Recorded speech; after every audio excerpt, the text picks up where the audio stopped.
Okay, I was out last week. I stored up a lot of thoughts about all sorts of things. I did watch the whole government funding debacle from afar. It feels to me like it's about time for a really honest conversation about Democratic leadership in Washington right now and what the heck is going on there. So we're definitely going to have that conversation tonight. I have my own thoughts I'm going to share with you, too. There are also some good things happening out there, no doubt. I mean, we're going to talk about those, too. Democrats like Tim Walz held town hall meetings in red districts over the weekend. That's great. Senator Ruben Gallego held a town hall in Phoenix, Arizona today. He's going to join me later tonight to talk about how that went. We're also going to talk about the hearing tonight over deportations that just wrapped up. Ryan Riley was in the courtroom. He's hustling over here to the studio, and he's going to tell us about everything that happened in that room and what the judge had to say. But I wanted to start tonight with what I kind of think is one of the unifying principles of this administration.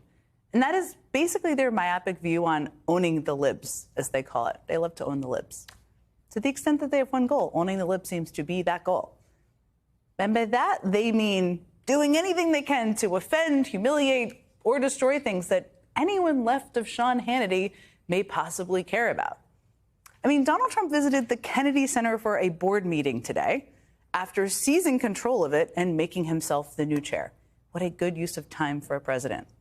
The Kennedy Center now, I think all of you probably know what it is, but it's been an arts institution here in Washington, D.C. for over 50 years. Lots of people perform there, all sorts. They're not political.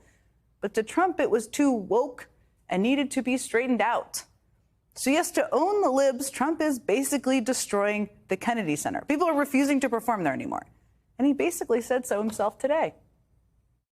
We'll make it great again, but it is so much like what I'm witnessing in other places. We have open borders. We have men playing in women's sports. It's all the same thing. It's all the same mentality and thinking. I mean, it's all the same mentality and thinking. The Kennedy Center, the culture wars, actual policy of any sort, it's all the same thinking to Trump. And it's exactly the same thinking when it comes to the way he and Elon Musk are gutting the federal government.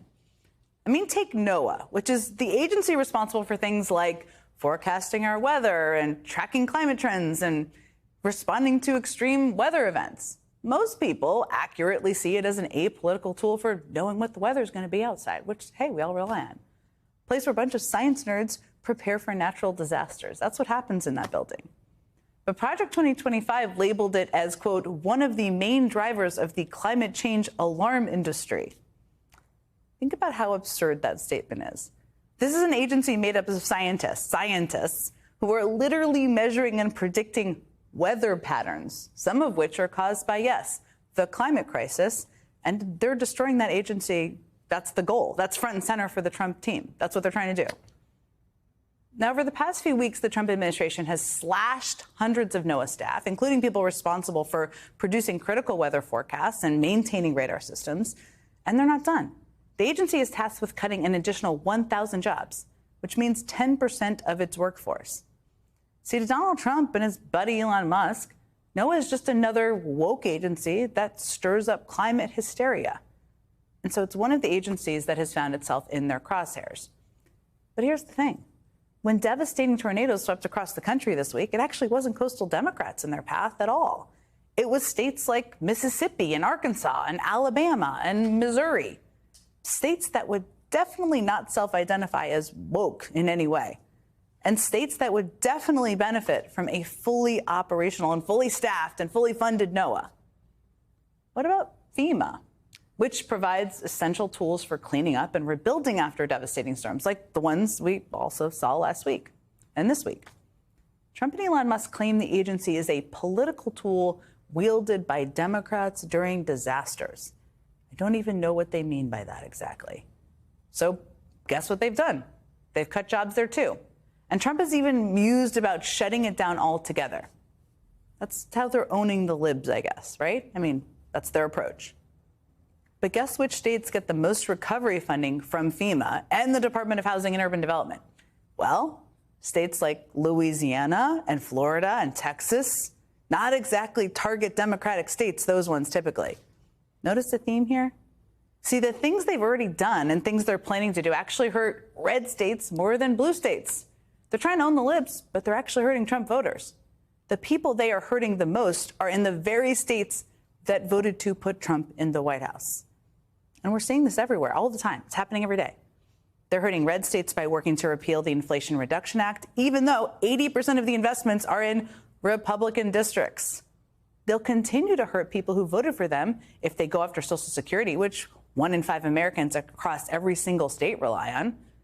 And they'll hurt lots of proud MAGA members if they go after Medicaid.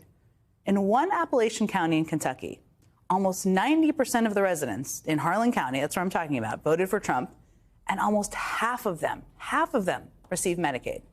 One woman relying on a Medicaid-funded treatment program for addiction told the Washington Post, if it were to go away today, I would be homeless tomorrow. I would lose everything, all my counseling, all my treatment. If Trump takes the things that they're saying, it's going to be devastation for Eastern Kentucky for sure. And you don't have to just to take her word, or my word for that matter, for it. Here's Steve Bannon. A lot of MAGAs on Medicaid. I'm telling you, if you don't think so, you are dead wrong. Medicaid's going to be a complicated one. Just can't take a Medex to it, although I would love to. I mean, the music in the background there is really quite something. But the point is, that guy is not exactly known for his empathy. He's not really a super empathetic guy. But he understands the political reality of Medicaid and other issues, too. Trump is also hurting red states with his beloved tariffs. He loves those tariffs. According to New York Times analysis, nearly 8 million Americans work in industries targeted by tariffs, and the majority are Trump voters. The jobs that could be hit by retaliation are especially concentrated in pockets of the upper Midwest, South and Southeast, including many rural parts of the county that are responsible for producing agricultural goods. And again, don't take my word for it or their word for it. Here's Mike Pence. The truth is, when it comes to tariffs, the importer here in the United States pays the tariff. The foreign country doesn't pay the tariff. More often than not, passes along the increased costs on that product to the consumer. Too often I hear the administration talking about broad-based unilateral tariffs that I think will ultimately work against American jobs, American families, and American business. There you heard it from noted liberal crusader, as he's well known, Mike Pence. See, what's becoming increasingly clear is that in this broad effort to own the libs, Donald Trump is actually owning his own voters. And you wonder why Republicans don't want to hold town meetings out there.